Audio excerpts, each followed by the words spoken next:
இப்போ வந்து வண்டியில் ட்ராவல் பண்ணி போயிட்டு இருக்கும்போது ஒரு விஐபி யாரோ ஒரு விஐபி போகிறா வண்டியில் காரில், அவங்கள சுற்றி முன்னாடி விஐபின்ற ஒரு வண்டி போகும், பின்னாடி அவங்க அந்த காரில் வருவாங்க, அதுக்கப்புறம் 4-5 காரு ஒரே மாதிரி வரிசையாக கொடி கட்டிட்டு வரும்.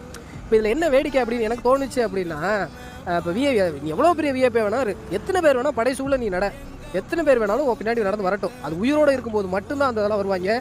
உங்ககிட்ட பதவி இருக்கும்போது மட்டும்தான் அவங்க வருவாங்க. உங்ககிட்ட பணம் இருக்கும்போது மட்டும்தான் அவங்க எல்லாமே வருவாங்க.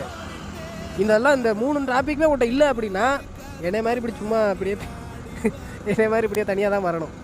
அதனால் அப்படியே நீ வாழ்ந்துட்டாலும் படைகள் சூழ வாழ்ந்தாலும் நீ வந்து சாகும் பொழுது நீ ஒரு ஆள் மட்டும் தான் சாவேன். அதுக்கு ப்ரிப்பேர் ஆகிக்க. அப்போல்லாம் எவனுமே வரமாட்டான்.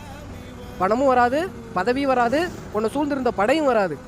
அதனால் வாழும் பொழுது நம்மளை மாதிரியோ தனியாக வாழ்ந்துட்டு செத்துப்போங்க அப்படின்னு சொல்லவில்லை. எல்லாமே தேவை தான், அதெல்லாம் வராது, எதுவும் வராதுன்னு சொல்கிறதுக்கு இந்த வீடியோ எடுத்தேன். பிடிச்சிருந்தா பாருங்கள், இல்லைன்னா விட்டுருங்க. நன்றி, வணக்கம்.